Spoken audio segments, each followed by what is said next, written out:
잠깐. 오늘은 아주 이상한 질문 하나를 해보려고 한다. 지금까지 살아오면서 가장 아찔했던 순간을 떠올려보자. 횡단보도를 건너다가 자동차가 바로 앞에서 멈췄던 순간. 계단에서 발을 헛디뎌 난간을 간신히 붙잡았던 순간. 큰 병으로 응급실에 실려갔던 순간. 아마 누구에게나 한 번쯤은 그런 기억이 있을 것이다. 그때 대부분은 이렇게 말한다. 운이 좋았다. 하지만 정말 그게 운이었을까? 조금 이상한 상상을 하나 해보자. 그 순간 자동차는 멈추지 않았다. 계단의 난간도 잡지 못했다. 응급실에서도 끝내 눈을 뜨지 못했다. 그런 현실도 어딘가에는 존재할 수 있을까? 이 질문은 철학이 아니다. 종교도 아니다. 실제로 현대 양자역학에서 오랫동안 논의되어 온 하나의 해석에서 시작된 질문이다. 대부분 사람들은 양자역학이라고 하면 원자나 전자처럼 아주 작은 세계만 떠올린다. 하지만 일부 물리학자들은 그 작은 세계의 법칙이 우리 자신의 존재에 대해서도 아주 이상한 가능성을 암시한다고 생각했다. 그 가능성의 이름은 다세계 해석. 1957년 미국의 물리학자 휴 에버렛 3세는 당시 양자역학의 가장 큰 문제를 해결하기 위해 새로운 해석을 제안했다. 그는 이렇게 주장했다. 우주는 확률 하나를 선택하는 것이 아니라 가능한 모든 결과를 각각의 현실에서 모두 만들어낸다. 쉽게 말하면 동전을 던졌을 때 앞면 하나만 나오는 것이 아니다. 앞면이 나온 우주와 뒷면이 나온 우주가 동시에 존재할 수도 있다는 것이다. 처음 이 이야기를 들으면 대부분은 이렇게 생각한다. 그냥 공상과학 이야기 아닌가? 사실 현재까지 이 해석이 맞는지 틀린지는 아무도 모른다. 직접 검증할 방법도 아직 없다. 하지만 놀랍게도 이 해석은 지금도 많은 물리학자들이 진지하게 연구하는 양자역학의 대표적인 해석 가운데 하나다. 그리고 만약 이 해석이 맞는다면 우리의 상식을 완전히 뒤집는 한 가지 사고 실험이 등장한다. 그 사고 실험의 이름은 양자 자살, 퀀텀 수이사이드. 그리고 이 사고 실험은 죽음이라는 개념 자체를 완전히 다른 시각으로 바라보게 만든다. 하지만 그 이야기를 이해하려면 먼저 양자역학에서 가장 유명한 고양이 한 마리를 만나야 한다. 바로 슈레딩거의 고양이다. 1935년 오스트리아의 물리학자 에르빈 슈레딩거는 세상에서 가장 유명한 고양이 한 마리를 탄생시킨다. 그 고양이는 실제로 존재했던 고양이가 아니다. 물리학을 설명하기 위해 만든 하나의 사고 실험이었다. 상상을 한번 해보자. 밀폐된 강철 상자 안에 고양이 한 마리가 들어있다. 그리고 상자 안에는 독약이 담긴 병도 함께 있다. 그 독약은 방사성 원자 하나가 붕괴하면 깨진다. 원자가 붕괴하면 독약이 퍼지고 고양이는 죽는다. 반대로 원자가 붕괴하지 않으면 고양이는 살아남는다. 여기까지는 이상할 것이 없다. 하지만 양자역학이 등장하는 순간 이야기는 완전히 달라진다. 양자역학에서는 원자처럼 아주 작은 세계의 입자들은 관측되기 전까지 하나의 상태만 갖고 있지 않을 수도 있다. 쉽게 말해 원자는 붕괴한 상태와 붕괴하지 않은 상태가 동시에 존재하는 것처럼 기술된다. 물리학에서는 이것을 중첩 상태라고 부른다. 그렇다면 이 원자와 연결된 고양이는 어떻게 될까? 상자를 열기 전까지 고양이는 살아있으면서 동시에 죽어있는 걸까? 처음 이 이야기를 들으면 대부분 이렇게 생각한다. 말도 안 되는 이야기 아닌가? 사실 슈레딩거도 똑같이 생각했다. 많은 사람들이 오해하지만 슈레딩거는 정말 고양이가 살아있으면서 동시에 죽어있다고 믿었던 사람이 아니다. 오히려 그런 결론이 얼마나 이상한지를 보여주기 위해 이 사고 실험을 만든 것이다. 그런데 시간이 흐르면서 물리학자들은 이 사고 실험을 전혀 다른 시각으로 바라보기 시작했다. 혹시 고양이가 정말 두 상태를 동시에 갖는 것이 아니라 우주가 두 개로 나뉘는 것은 아닐까? 하나의 우주에서는 고양이가 살아있다. 다른 하나의 우주에서는 고양이가 죽어있다. 그리고 우리는 그 둘 가운데 하나만 경험하고 있는 것은 아닐까? 이 생각을 1957년 한 젊은 물리학자가 진지하게 하나의 이론으로 발전시킨다. 그 사람이 바로 휴 에버렛 3세다. 그는 양자역학의 수학을 그대로 받아들인다면 우주는 가능한 결과 가운데 하나를 선택하는 것이 아니라 모든 결과를 각각의 현실에서 모두 만들어낼 수도 있다고 주장했다. 이것이 바로 오늘날 다세계 해석이라고 불리는 생각이다. 물론 여기서 꼭 기억해야 할 것이 있다. 다세계 해석은 현재 물리학에서 연구되는 여러 해석 가운데 하나다. 흥미로운 가설이지만 아직 그것이 사실이라고 증명된 것은 아니다. 하지만 만약 이 해석이 맞다면 고양이는 단순히 살아있거나 죽어있는 것이 아니다. 살아있는 우주와 죽어있는 우주가 동시에 존재하게 된다. 그리고 바로 이 생각이 다음 이야기의 출발점이 된다. 만약 상자 안에 있는 것이 고양이가 아니라 바로 당신이라면 어떻게 될까? 그 순간 이 사고 실험은 단순한 물리학 이야기가 아니라 우리 자신의 존재를 묻는 질문으로 바뀌게 된다. 이제 상자 안의 고양이를 잠시 잊어보자. 그리고 그 자리에 당신이 들어간다고 상상해보자. 물론 실제로 해보라는 이야기가 아니다. 이것은 물리학자들이 제안한 하나의 사고 실험이다. 1990년대 몇몇 연구자들은 다세계 해석을 바탕으로 매우 극단적인 질문 하나를 던졌다. 만약 생사 여부가 양자역학적인 확률에 의해 결정되는 장치가 있다면 관찰자인 나는 무엇을 경험하게 될까? 예를 들어 장치가 작동할 확률이 50%, 작동하지 않을 확률도 50%라고 가정해보자. 다세계 해석이 맞다면 우주는 두 갈래로 나뉜다. 한 현실에서는 장치가 작동한다. 다른 현실에서는 장치가 작동하지 않는다. 그렇다면 관찰자인 나는 어느 현실을 경험하게 될까? 바로 이 질문이 양자 자살 사고 실험의 시작이었다. 처음 들으면 조금 이상하게 느껴질 수도 있다. 하지만 여기에는 매우 흥미로운 논리가 숨어 있다. 죽은 사람은 자신의 죽음을 경험할 수 없다. 의식을 잃은 순간 그 이후를 느끼는 나는 존재하지 않는다. 반대로 살아남은 현실에서는 의식이 계속 이어진다. 그래서 일부 사람들은 만약 다세계 해석이 맞는다면 관찰자는 언제나 자신이 살아있는 현실만 경험하게 되는 것이 아닐까라는 생각을 하게 되었다. 바로 여기에서 나온 개념이 양자불사, 임모탈리티다. 하지만 여기서 반드시 짚고 넘어가야 할 것이 있다. 양자불사는 검증된 과학이론이 아니다. 실험으로 확인된 사실도 아니다. 다세계 해석을 전제로 했을 때 논리적으로 생각해 볼 수 있는 철학적 사고 실험에 가깝다. 현재까지 이를 증명하거나 반박할 방법은 없다. 그래서 대부분의 물리학자들도 이 개념을 흥미로운 아이디어로는 보지만 사실이라고 받아들이지는 않는다. 그렇다면 왜 이런 사고 실험이 지금까지도 계속 이야기되는 걸까? 그 이유는 죽음 때문이 아니다. 의식 때문이다. 우리는 늘 이렇게 생각한다.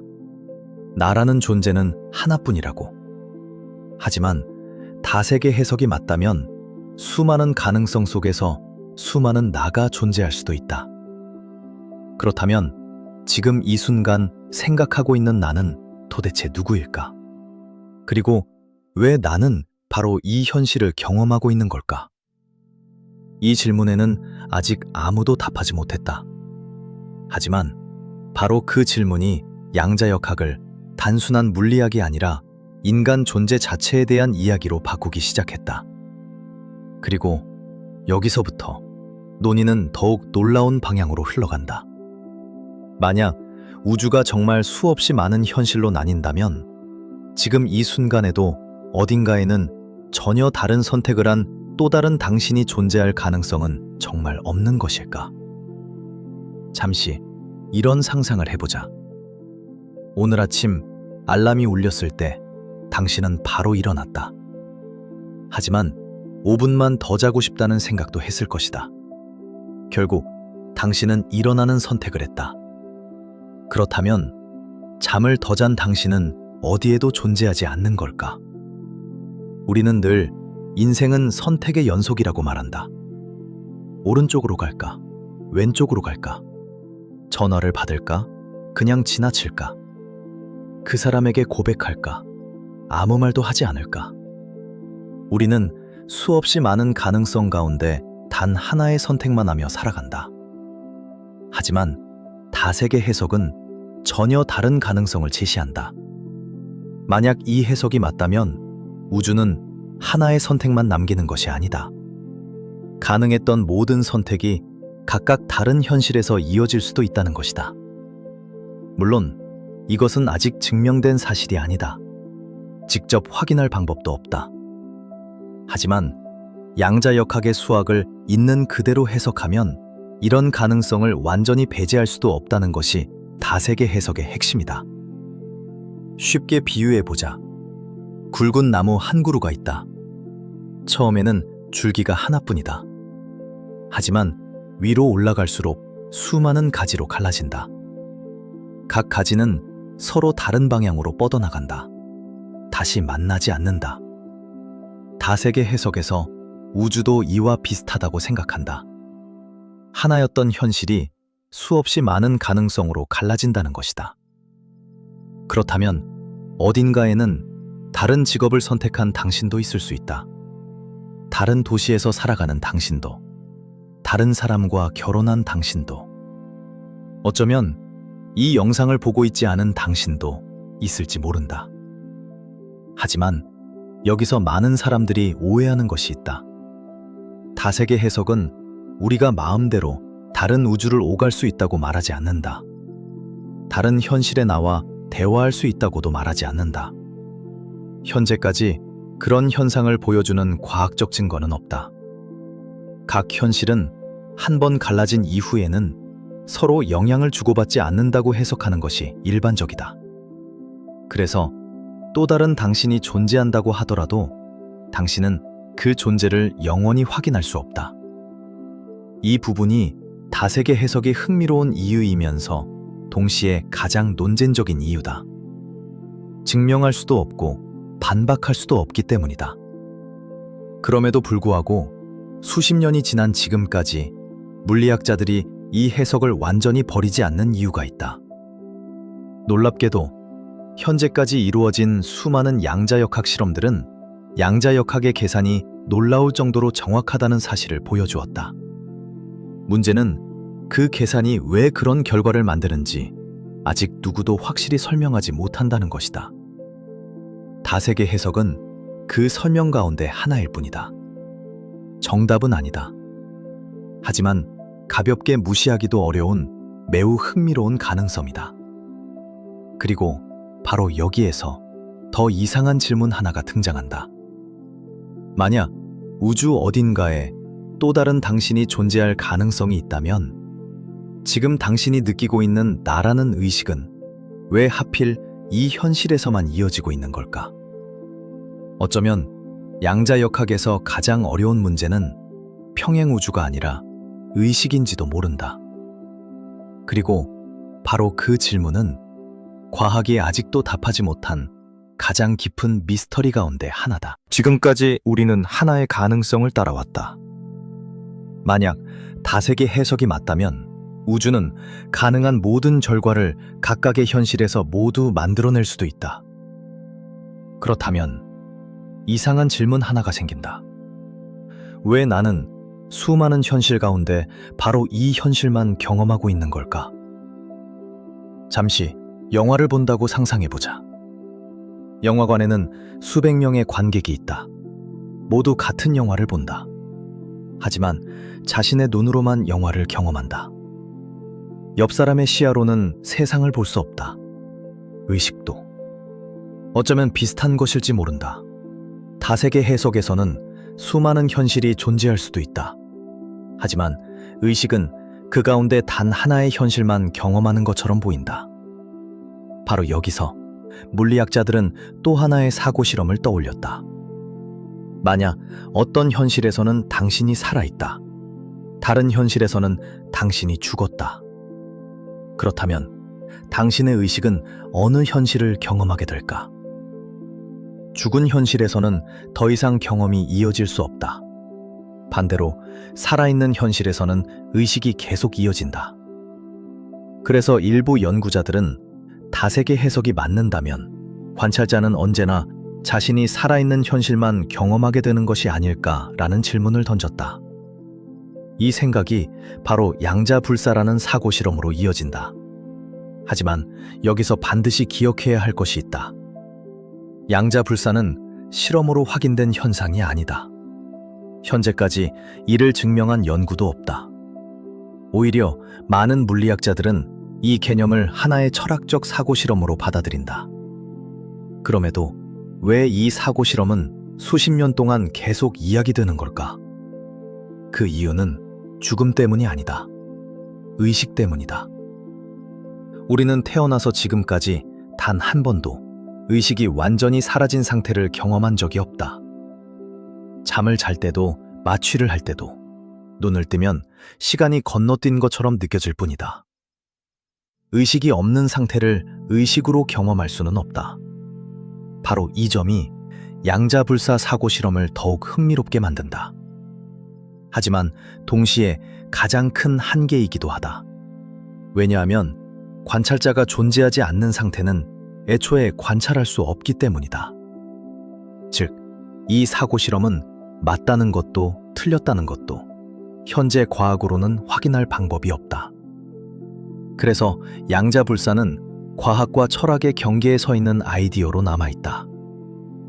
그런데 놀랍게도 현대 물리학에는 이보다 더 어려운 문제가 하나 있다.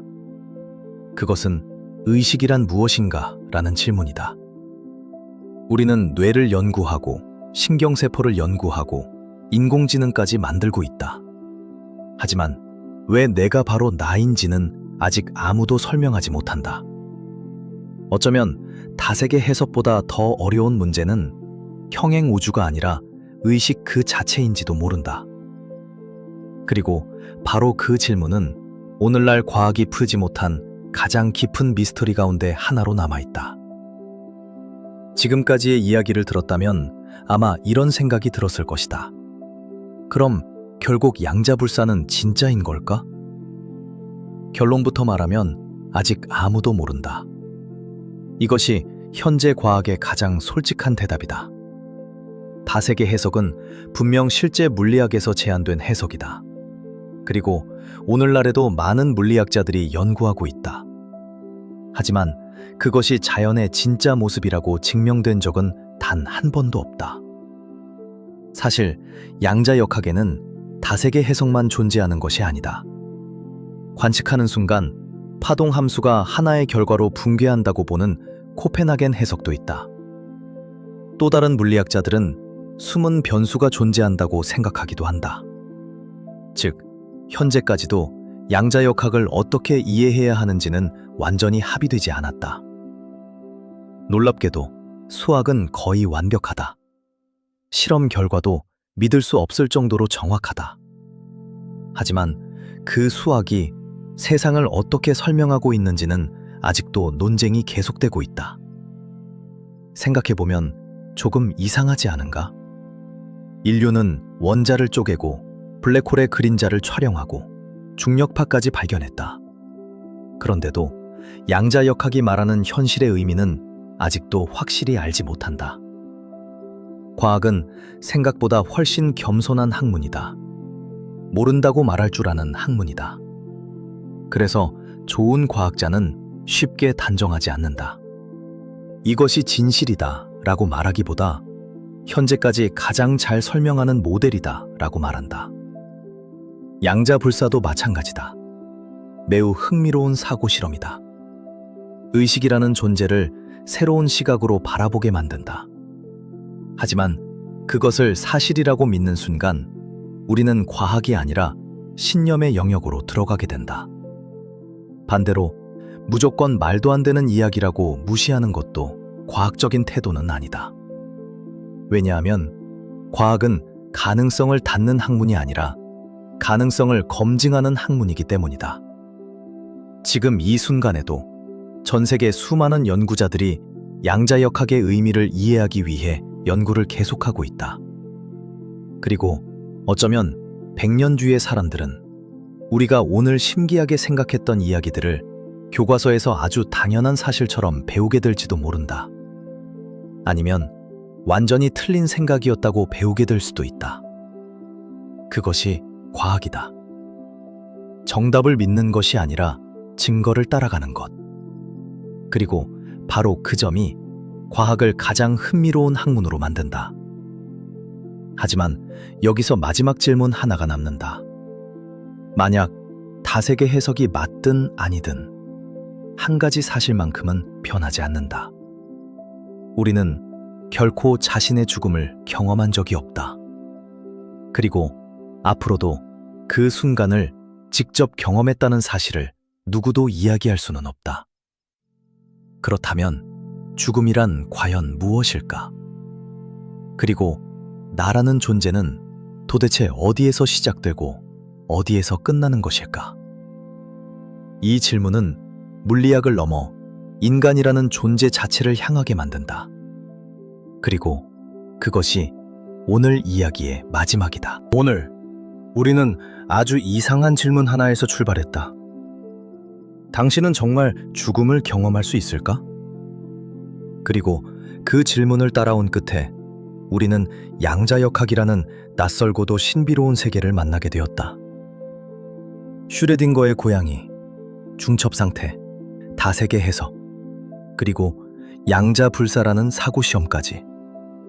처음에는 공상과학처럼 들렸던 이야기들이 놀랍게도 실제 물리학에서 논의되어 왔다는 사실도 알게 되었다. 하지만 여기서 가장 중요한 것은 이 이야기들이 죽음을 설명하기 위해 만들어진 것이 아니라는 점이다.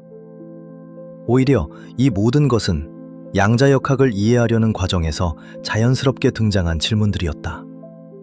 그리고 그 질문은 결국 하나의 미스터리로 이어진다. 의식이란 무엇일까? 우리는 뇌를 연구한다. 뉴런을 연구한다. 기억을 연구한다. 인공지능도 만든다. 하지만 왜 지금 이 순간 내가 바로 나인지는 아직 아무도 설명하지 못한다. 생각해보면 우리는 태어나는 것도 기억하지 못한다. 잠든 동안의 시간도 기억하지 못한다. 의식을 잃은 순간도 기억하지 못한다. 그리고 죽음 이후를 경험했다고 증명할 수 있는 사람도 없다. 어쩌면 인간이 가장 잘한다고 믿는 나라는 존재가 사실은 가장 이해하지 못한 대상인지도 모른다. 과학은 죽음을 부정하지 않는다. 영생을 약속하지도 않는다. 다만 우리가 아직 모르는 것이 생각보다 훨씬 많다고 말할 뿐이다. 어쩌면 100년 뒤의 과학은 오늘 우리가 상상만 했던 이야기들을 웃으며 설명하고 있을지도 모른다. 아니면 완전히 다른 답을 찾았을지도 모른다. 그 누구도 알 수 없다. 하지만 분명한 사실 하나는 있다. 인류는 언제나 질문을 던져왔다. 별을 바라보며 우주의 끝을 물었다. 시간을 연구하며 현재의 의미를 물었다.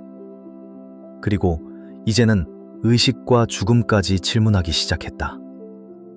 어쩌면 질문을 던질 수 있다는 것, 그것이야말로 인간만이 가진 가장 특별한 능력인지도 모른다. 죽음은 우리 모두에게 찾아온다.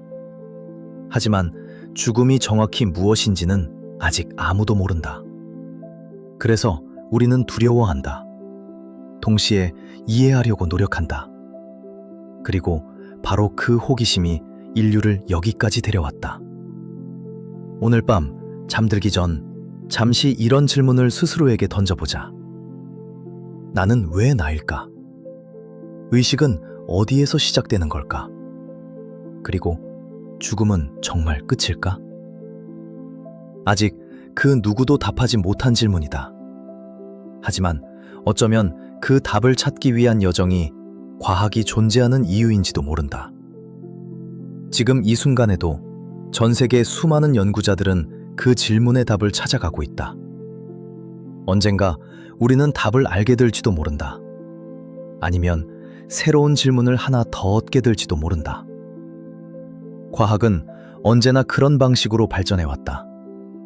죽음을 이해하는 순간, 우리는 인간이라는 존재를 처음으로 이해하게 될지도 모른다.